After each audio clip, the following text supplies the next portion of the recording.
O futuro chanceler Mauro Vieira diz que Lula vai à China e também quer restaurar os laços com a Venezuela. Lorival Santana, Lula também tem a promessa de desembarcar nos Estados Unidos em janeiro. É uma agenda meio trincada, né? Para lá de conflitante.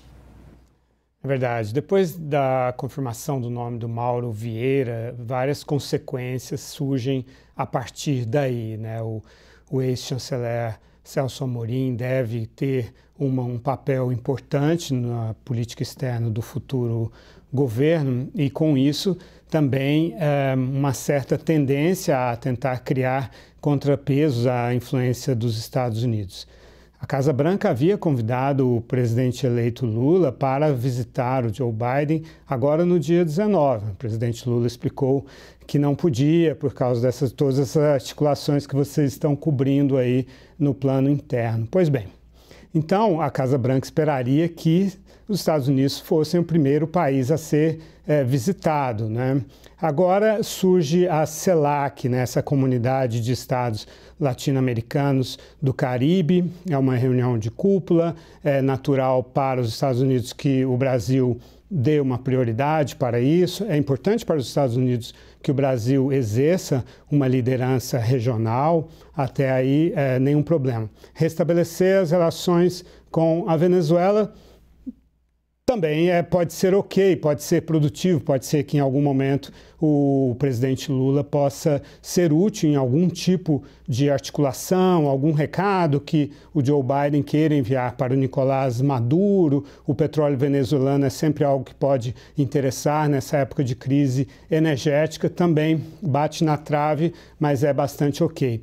Agora, se o Brasil, se o presidente eleito Lula resolver visitar a China antes dos Estados Unidos, aí vai ser vai ser bastante complicado para os Estados Unidos. Afinal, diplomacia, a ordem dos fatores altera bastante o resultado, né, Lorival?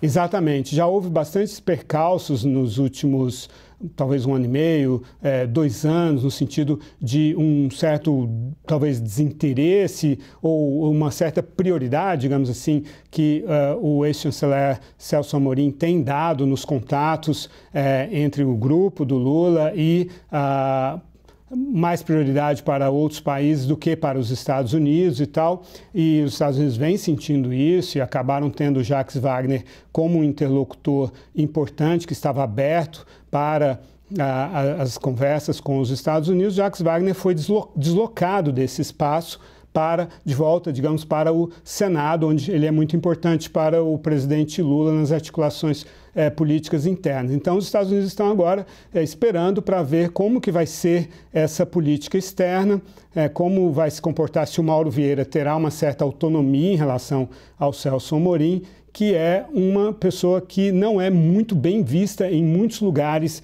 em Washington. Não que haja alguma animosidade, não, mas é visto como alguém que não tem tanto interesse numa aproximação entre o governo Lula e a Casa Branca. Então, e que vai sempre estar buscando contrapesos, talvez na China, talvez até mesmo na Rússia, o que seria extremamente delicado, porque para os Estados Unidos e para a Europa, a invasão da Ucrânia realmente mudou muito a percepção em relação à Rússia como um país inimigo realmente, que está solapando a ordem internacional baseada em regras. Então, o Brasil, ao dar esses sinais, esses primeiros sinais, estará sendo muito observado por aliados importantes, não só os Estados Unidos, mas a Europa também, segundo a minha apuração.